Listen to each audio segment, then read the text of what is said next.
Hi, everyone. This is the Perspective with Viv podcast. My name is Viv, and welcome to the show. Today's topic is tea for taking up space, and I have a special guest with me for this episode, introducing Dr. DeJaneil on the podcast. Doctor, can you give us a hello and introduce yourself, please? Yes, hi, I'm Dr. DaJaneil McCree, and I am a researcher, professor, author, turned podcaster, and so I do all of the things, but I'm excited to be here with you today. I'm also excited to have you here.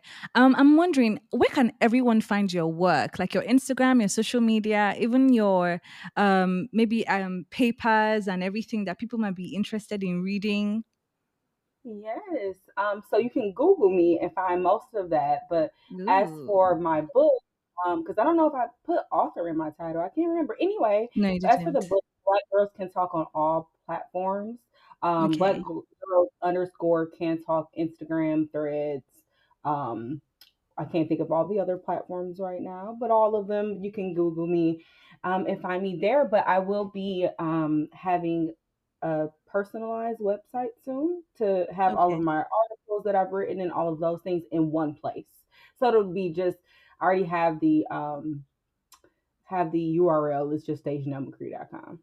Okay. Lovely. Thank you so much. So let's Mm-hmm. get into the questions. Now, we're talking about T for taking up space. And I'd like to ask you first, what does taking up space mean to you personally? And how has your understanding of it evolved?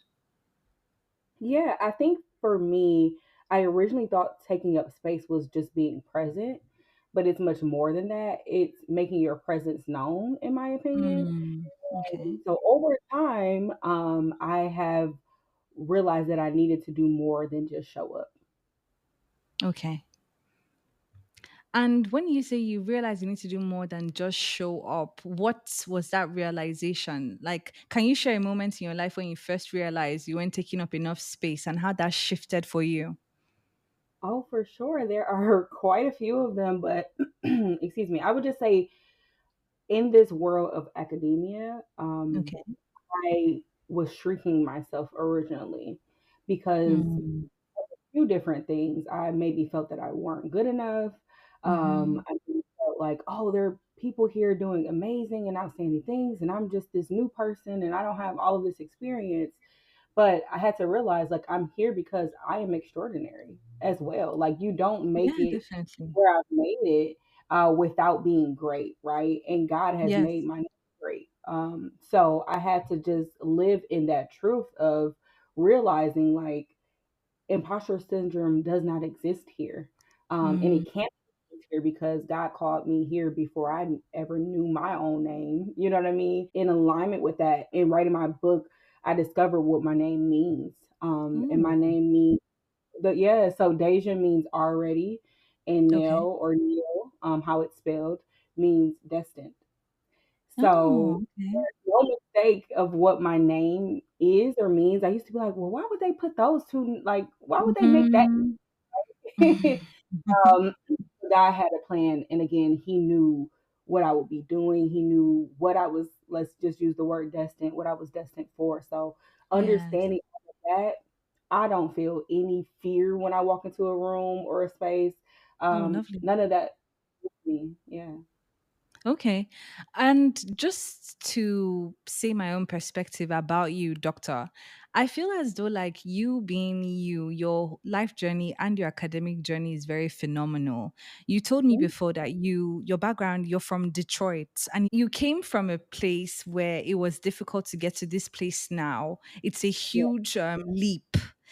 Even with your name, I can imagine your name being seen Oh, amongst people that in, a faculty that is made up of many white lecturers or teachers or professors, you've made a leap, you've made a change, you've made an impact in your society and community and with people around you by you deciding to take up space as this person that is destined to be great. But one thing I do think when I think about you, I think that it's such an inspiring story to know your background, to know where you're coming from, and to know how far you've come and how far you're yet to go. So, thank you for sharing that with me. Thank you. The next question I have is, how have you navigated the challenges of establishing your presence and ensuring your voice has been heard throughout your career path? Who? I think I've navigated by educating myself. Mm, I quite literally have had to educate myself because others have not. And okay. so, a lot of people, unfortunately, especially just again in the space that I live in, I work in, and Hmm. by live in, I mean as far as professionally, Okay. I have had experiences where people try to stifle you from Mm, upward trajectory and mm, by not teaching you the things that they know and or you should know at the stage that you're in. And so for mm, me, I would just go to the source. Like if I have a question, let's just give an example. If I have a question about human resources, I'm not asking my boss, I'm asking human resources, right? Like just kind of mm-hmm. cutting the man out and going directly to the source to find out. So if it's Yeah. something, I mean, Google is my best friend. I'm not gonna lie. So if it's something I can Google and find out, like in the world I live in, tenure is a thing, right? So Hmm. what is Yeah. the process? I didn't know that until what 2 years after my getting my degree. Like they talk about that Mm, step, but not really the how you get there, right? So for me, I've navigated the challenges I've experienced in this world and through all the things I've been through by just educating myself and surrounding myself by people who would not shy away from helping me get there. okay. Beautiful. So, what fears or barriers have you faced when trying to claim space for yourself, whether physically, emotionally, or creatively? Ooh, that's a great Thank you. question. For me, biggest barrier I've until recently I've always been in a space that was predominantly white. And so Mm. that is a barrier in itself. Like I don't even really have to give more context to that, but like being a black, Yes. you mentioned like that I'm from Detroit, like my style is different, how I talk is different, how I carry myself Hmm. is different. Hmm. So I didn't realize that, especially coming from Detroit to now, which is Midwest to the East Coast, it's a total Hmm. different world as far as how things are done. And so yeah, it's definitely been a challenge. Yeah, I can It's, imagine. I would just say that, and I'm sorry, you asked the second part of the question that I wanted to touch on, if you don't mind reminding me. The fears when faced, you when you're trying to claim space for yourself, whether it's physically, emotionally, or creatively. Hmm. And you said Yeah. fears? Yeah, fears or barriers. Yeah. Yeah. So now, okay, let's use barriers because again, I don't resonate with the word fear anymore. And I always teach Mm, I others like that. stop using that. Yeah, But I like barriers that. are real.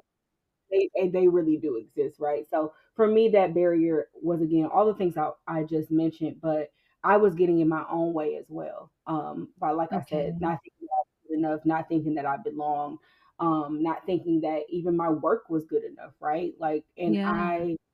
I was introducing myself to my students the other day. Classes started a few weeks ago, and this was our first Okay. in person class. They were just like, after I told them my work, they were like, "Wow."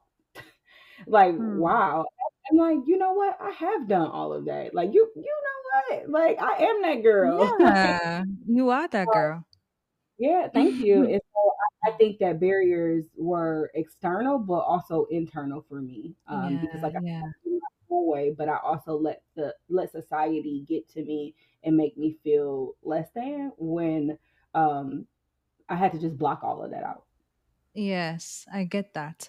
I can relate to what you're saying because I also went to a predominantly white institution for my master's, and Okay. I was in a wellness organization for about 2 years. That was mostly, white women, and I was the Hmm. only or mixed, but I was the only full black woman in the group. So I was experiencing my master's program and being in this group. Countercurrently or concurrently. And one thing I realized was that me even being the version that I felt was suitable was also too much for them. You know what I'm saying?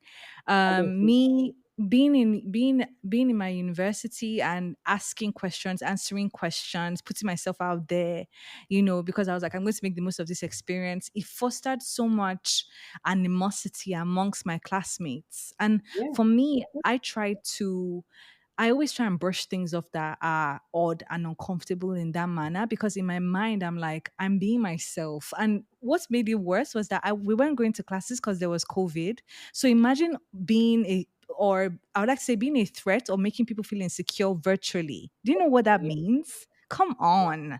You know, Wow. like when we talk about taking up space, doctor, I feel like you really have to come to terms with the fact that your confidence is your confidence, and you don't need to operate or embody as much as yourself determined by people's insecurities. A lot of people don't want you to fully embody who you are, only show fragments, because it's the fragments of you that they're more comfortable with.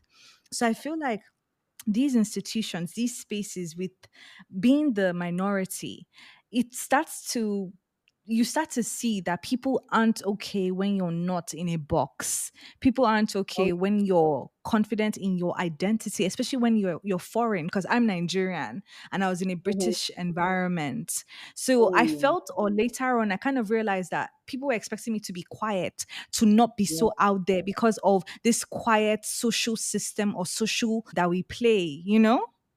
So Mm-hmm. when you spoke about what you spoke about, it just brought it up for me. And I'm trying to, there's so much respectability politics when we're talking about these issues, and I don't know how to skirt around them. So I'm just going to be direct. For me, I learned a lot being in those institutions, those Ivy League institutions, because of how they try to make it exclusive. And so you being there is piercing through their experience of, this is an exclusive experience. This is an exclusive place for people that look like us, right?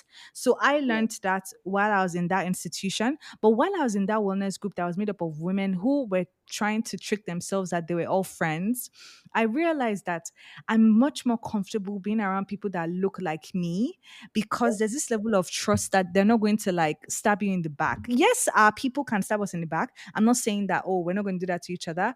But I feel like I realized that because of the fact that we're two different races and we have two different perspectives based on our lives, our ancestral upbringing, etc., there's ways that you're going to do me that you're not going to care. You're not going to have empathy. You're not going to see me as a person. And that's the main thing that I realized about taking up space in those places. You don't see me as a person. You see me as other. So You're when I'm equal. acting outside, thank you. When I'm acting outside of what you imagine me to be or what you want me to be, it causes a problem. So that's what Yeah. I experienced. People don't like when we shift the shift the atmosphere. But Yes. that's what we need to be doing. In my book, I write about, and just to touch on this very briefly, I write about having main character energy. And Mm, that's not always being the loudest, but maybe your presence is loud, right? And just yeah. making sure you have that much confidence in yourself that other people feel it. And that's Yes. what it's all about, to be honest. Yes, thank you. And you know what's so funny? I also have a podcast episode called Main Character Energy. So we're on the same place. We're on the same path. Okay, my next question. How do you navigate spaces that are resistant to you claiming your power? Oh yeah, I start with not caring. Mm, I I start like with that. not Straight caring. to the If point. I if I let other people influence what I did, I wouldn't be here. Yeah, Like I exactly. wouldn't be, I wouldn't have gone to school. I wouldn't have moved away from home. I wouldn't have done any of the things that I've Mhm. done if I let other people make me feel like I couldn't, right? Yeah. So my one of my greatest skills maybe is ignoring others, because it's like Mm, you don't hold any weight to who I am, right? yeah. And above that, I know who I am in Christ. So no one else's opinion of me matters, how they feel about Yeah. me matters. Yes. Um, think of me, none of that matters, because Yeah. I know I'm here on assignment. I know what that assignment is. And I mean, Yeah. by here I'm on earth, but in in alignment with that, uh, when I when I am living in my purpose, you can't Mm, tell me. literally. Yeah. So I just block out the haters and the naysayers, because Yes. your opinion doesn't matter. And It doesn't I know matter. that may not be what someone's looking to hear, but honestly, like it for me, the easiest thing to do now, and let me be clear, it hasn't always been easy. I was a person Mm. that cared about what other people thought, how other people felt. But when I learned my identity in Christ, that is what changed the trajectory of my life, and it's still changing my life. Mm. And I resonate with that.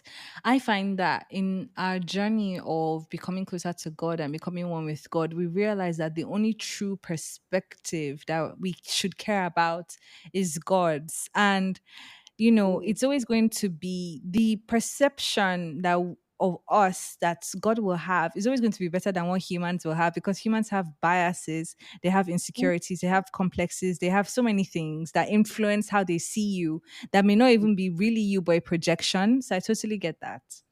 exactly. My next question: how do you think taking up space changes for people from marginalized communities? And what do you mean by changes? How is it different for us from marginalized communities? It's different because they don't want us here. So it's Mm, going to forever be different because mm, we have to be louder than anybody, and that doesn't mean just our voices, right? Our voices included, but we have to stand out in a different way. It's yeah. not enough. Like for me, just going back to my experiences, it's not enough for me to have a PhD, but it matters that I'm black. Mm, It matters that I'm black and have mm, me being loud, right? I have a okay. PhD, and I understand that there are still a lot of people that don't, right? There's still a Mhm. small percentage of people who have one in general, but there's an even smaller percentage of black people, and then let's go to the even smaller percentage of black women that have one. So I'm Mm, already yeah. out in that statement, right? So it's different because we don't have the same, I don't want to say opportunities, but we don't get to just be. We don't get to just show up and no one questions us, right? We don't get to Yeah. just exist, essentially. Like, that our marginalization does play a factor into how we live our lives on a daily basis. But knowing that there's a difference, I think that's why we show up differently. Mm, that makes sense. What are some tools or practices that have helped you to feel more confident in owning your space? I'm gonna bring it back to God every single time, and I'm Mm, over my words because it's like I really don't have another answer. I can say okay. more, but that is the greatest tool. That is the Okay. greatest tool. I could not have done anything in this world without having God first. And there have been times where I didn't place as big of a focus on Him, right? But for me, just freeing myself of other idols, right? So thinking that Mm, my matters more than spending time with Him, or thinking that, mm, going back to like what other people think about me or how other people feel about me, thinking that that matters more, understanding that it doesn't. That is literally, that's my go-to. And for me, what that looks mm, like, and this is biblical, that we are supposed to start our days off with Him. So no mm. matter what happens in the rest of my day, it's gonna go a little different because I I started like off with that. Him, right? Yeah.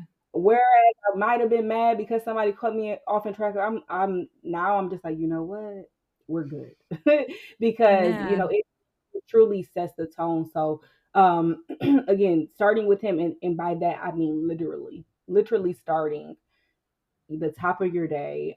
Sometimes that does include, I don't always end my day with Him, but I make sure that I spend enough time with Him throughout the day where He can shift things throughout my day. Like Yeah. I different attitudes I might have, different things that could have gone wrong. Everything is different because He's there. So, in addition to that, I think that boundaries are a big thing. Okay. um, Love that. and because you definitely want to take up space, but you don't want to take up so much space that you become empty, right? By saying yes, Mm.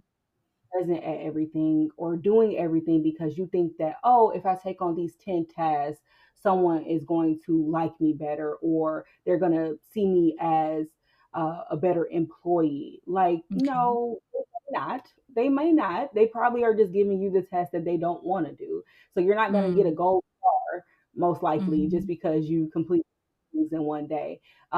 Create and set those boundaries and stand on them. Because at the end of the day, you have to be good for yourself before you can be good for someone else. So Definitely. you don't want to take up, and I don't want to say it in this way, but uh, and I'll clarify it by saying this: you don't want to take up too much space where, like I said, you become erased. That wouldn't Mm. that wouldn't make sense that Mm. you're giving so much of yourself to other things and other people that you no longer exist. So Yeah. those are the two biggest things I can say. Um, like my recommendations on what Yeah. taking this looks like, and then in Yes. alignment setting those boundaries, like self care is very very important.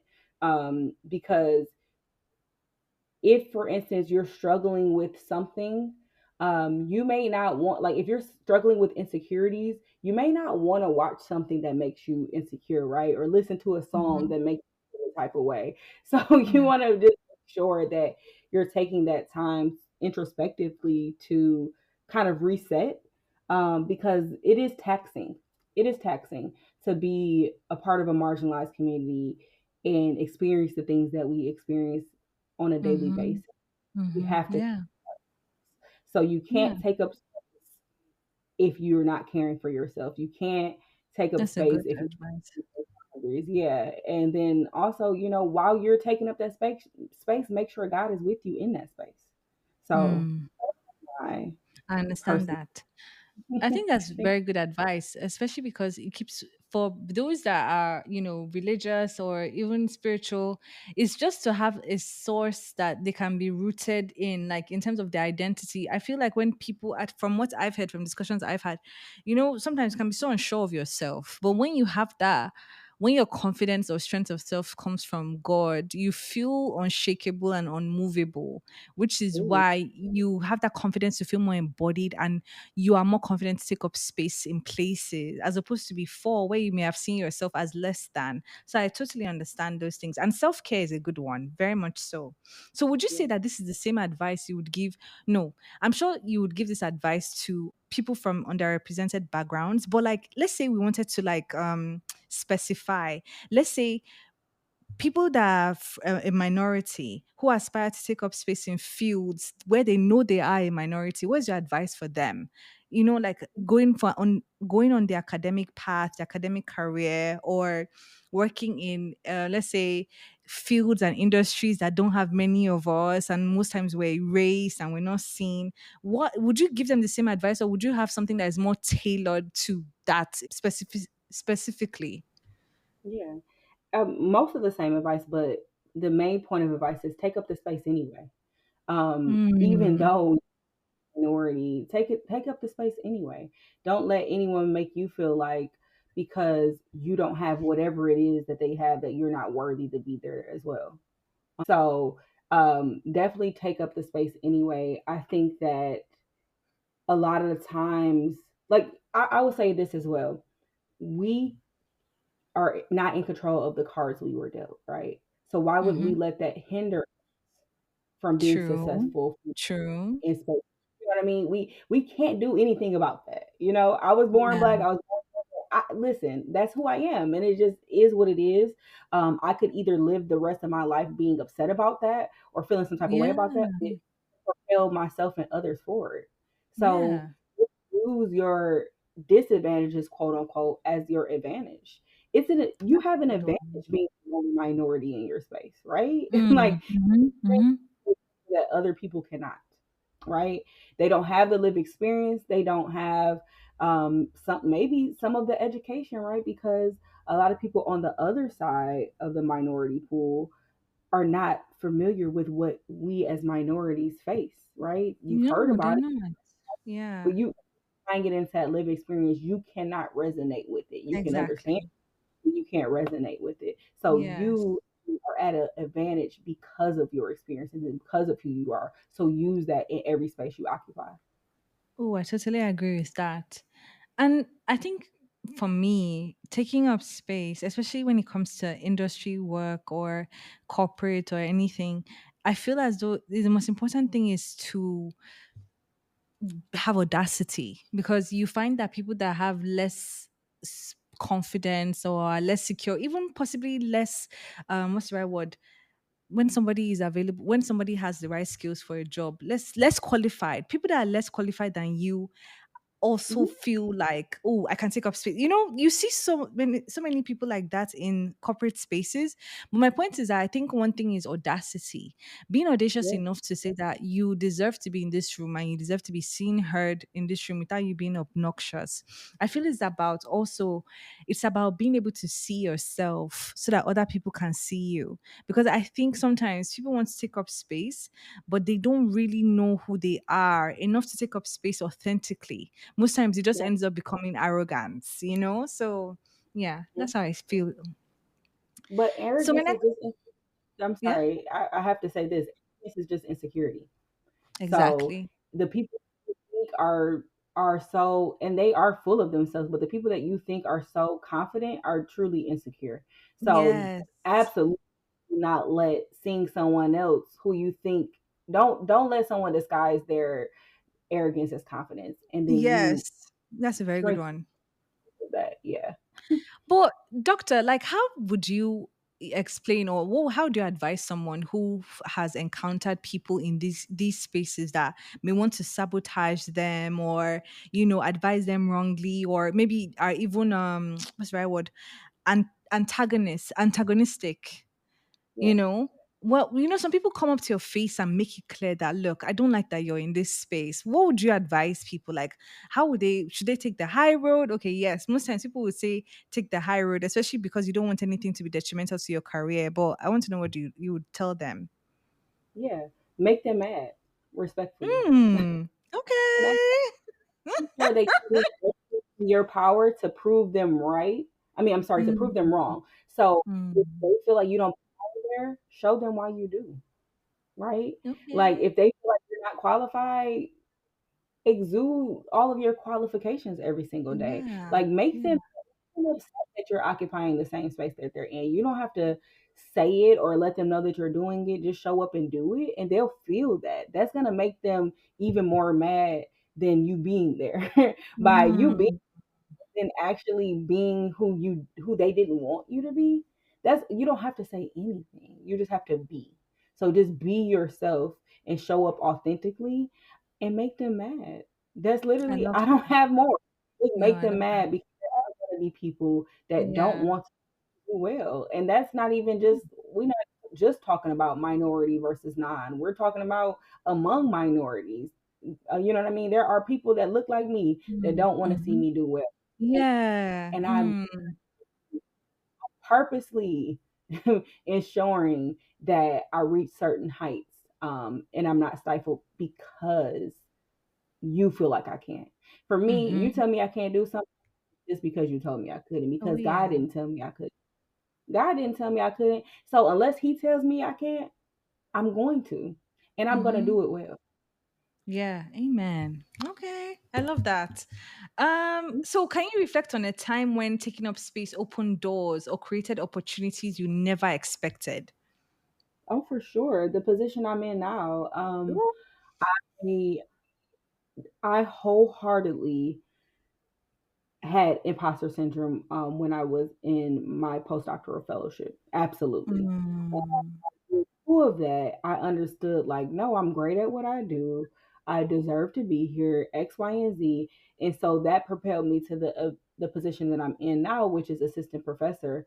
And I don't, had I let all of those things and feelings get to me, I wouldn't even have applied for professor positions, right? And tenure track at Mm. that. I would have just been like, oh, I need another year, or I don't think it's time. And it's like, why isn't it time? Like I just started Mm. out and doing things on my own. And honestly, just talking to the spiritual side of things. And I once I became free, and what I mean by that is that I no longer have any known idols, because I unless he reveals something new to me that I'm holding on to that I didn't know about, I'm free of any idols. I'm free of any um, ties, whether that be a soul tie, anything that's taking me away from, I'm free of. And so when I broke free, it says somewhere in the Bible, don't quote me on where, but it'll happen so fast that your head will swim. And that's exactly where I'm at. I'm swimming. I can't even speak in real life, so I'm like doggy paddling. Um, but he's gifted me with so much because I put him first, and Mm. because despite again what other people told me I could or couldn't do, and what other people tried to project onto me, because I listened to who he said I was and what I'm supposed to be doing for him, that now you can't tell me nothing. I'm gonna be in every space that he calls me to. I Yeah. keep like, you really can't tell me anything. Like, there's nothing anyone could tell me about me to make me feel less than or to make me feel insecure. I'm secure in God. I don't, Mm. man cannot make me feel anything at this point about myself that's not true, because I know the truth. So, that that's really where, and this is recent. Like, becoming free for me happened in December.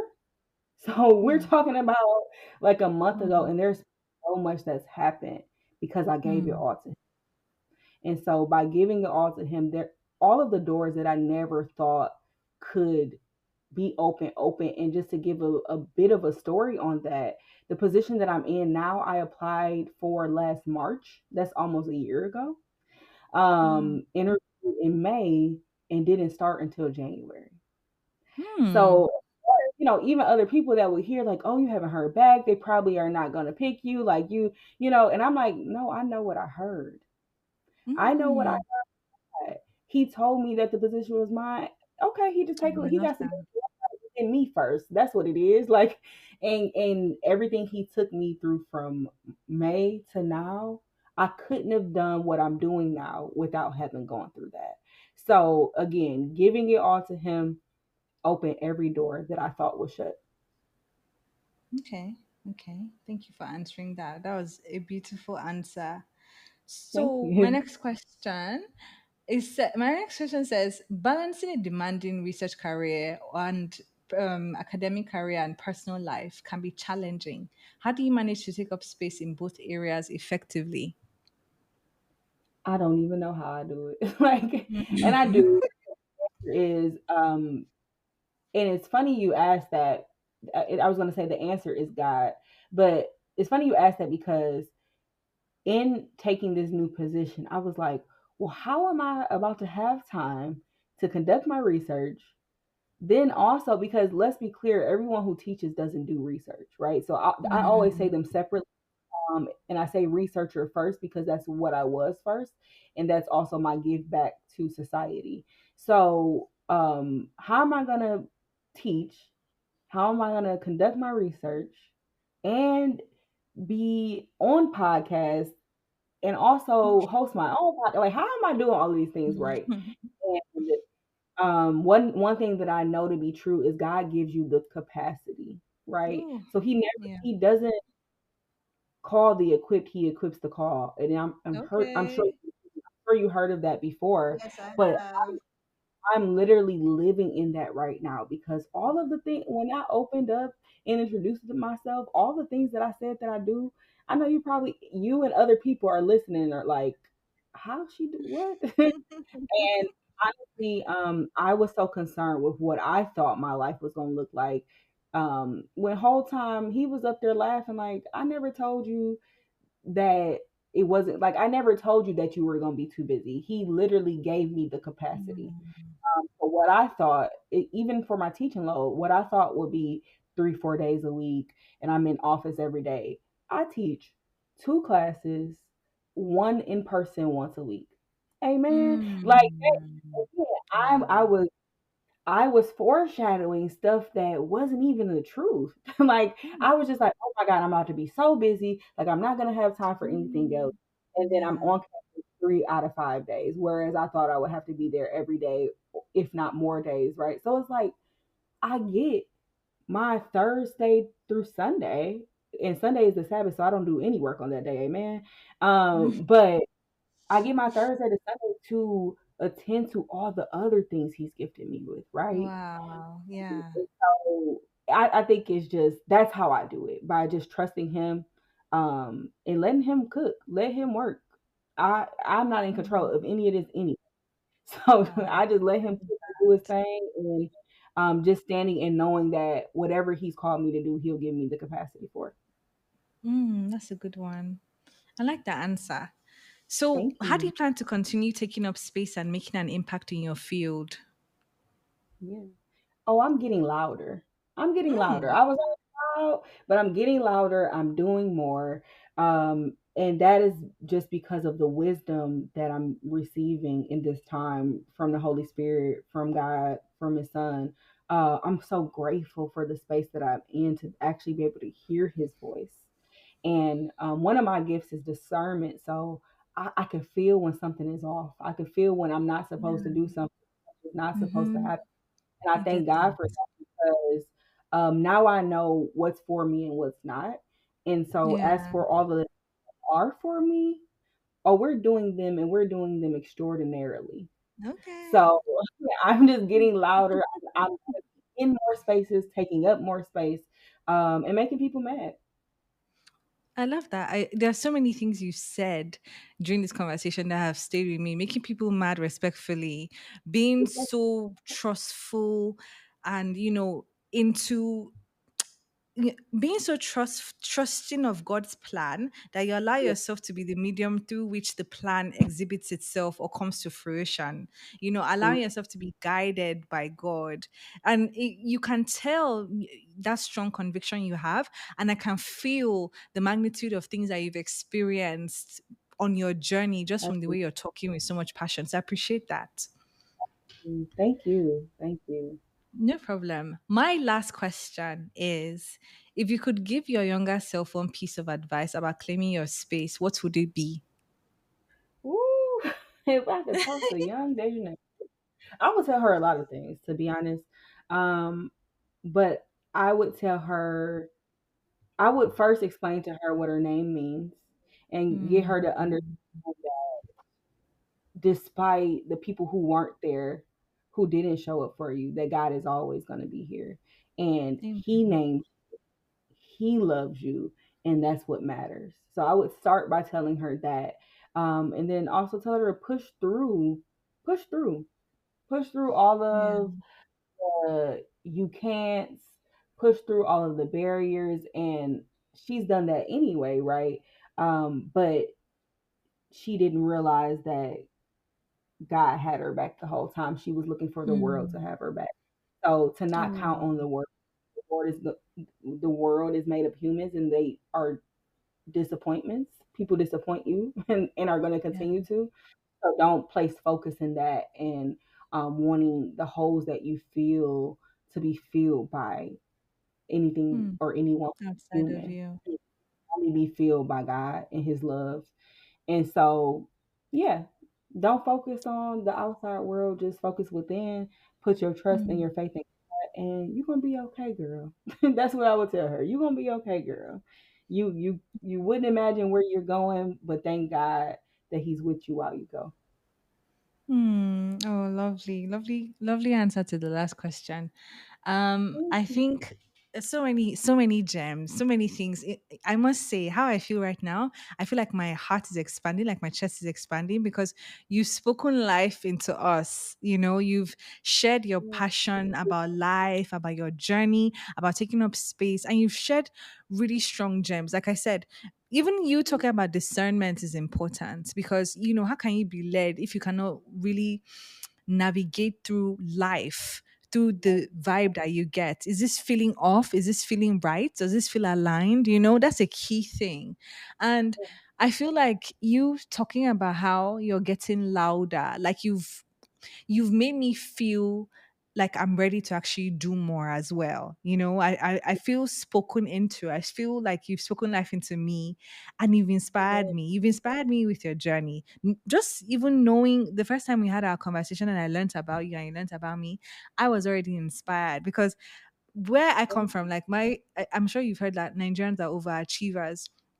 yes. So, exactly. So I have a sister doing a PhD. We love education. We love academics. So, I was already impressed when we're speaking. I was like, wow, what are the odds that we actually got in touch and like we've gotten along? We really understand the Mm, impact that we're trying to make as a community. We really understand the message that we're trying to bring out or give out by coming together. But when you shared your story and I shared mine, I felt like, wow, like this is a true inspiring woman because of where you've come from and where you're going, where you are right now isn't even like the heights. I'm just very grateful that we've had the opportunity to connect and to talk and to absolutely. share perspectives because you've really, really touched me. Like you've spoken into me, and I really feel that fire inside of you. And I'm happy that you were able to share that with us on this podcast. Yes, thank you so much. That means a lot because that is what I'm here for. That's my Mm, assignment. It means a lot to hear that from someone. It's different, like feeling that yourself, but hearing it is amazing. So thank you so much. my pleasure. My pleasure. And thank you so much for joining me on the podcast. Of course. Thank you for having me. Yes. So maybe we could do this another time. I'm looking forward to more discussions. I don't believe this is our last episode together. I'm just letting you know. Yeah, oh, for sure. And then, there's an open invitation for the Black Girls Can Talk podcast. So we'll definitely be Yes, working together more. We'll definitely be talking more and just sharing definitely. our experience.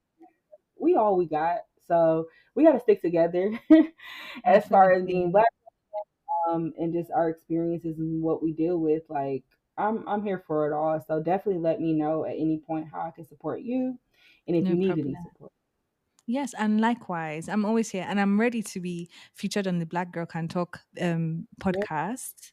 It will be a coming pleasure. soon. And yeah. So thank you so much for joining us. Thank you, listeners, for listening. This is Dr. DeJaneil. I'm going to tag everything that involves her work in the info box so you can find her easily. And yes, we'll catch you next time. Thank you for joining us on the podcast and talk later. Bye. All right. Thank you so much, Dr. DeJaneil. Problem. Thank you. That was great. I feel like I was Yes. like, it was like stuck in my throat. I'm like, so, so sorry about that. Just edit that out. But yeah, no, this was amazing. And I I'm so glad. briefly looked at the questions, but I don't want to look too deep into the questions because I'm like, I want it to be Mm, authentic answers. mm, I mhm. don't like force or anything. So I was like, am I answering the question? I hope so. But no, I think I think it turned out to be amazing. Yeah, I'm so glad. I'm so glad you feel that way as well because I think for me, like, I was finding it difficult to get my words out sometimes. But then I realized, oh my gosh, I haven't interviewed a podcast guest in ages. It's been a full year. So thanks for like, being my first person back on my Yeah, sure. interview like grind. And I hope to do more things with you. I really enjoyed this conversation and thank you for giving me some of your time. I hope you've had a Yeah, lovely week and a lovely day. And congratulations once more on your new position. thank you. Thank you. And to speak about my podcast really quickly, you'll be hearing back sometime next month. It was a lot that Okay. happened in the end of the beginning of the year. And then I actually decided to not record virtual episodes until March. So that's Okay. what the in hearing from me is. But I'm glad we No were able to do problem. this time. And now we have a flow of like how we work together. So Yes, yes, yes. Thank you once more. You have a lovely day. thanks, you too. Enjoy the rest of your week. Thank you. You too. Take care. Bye.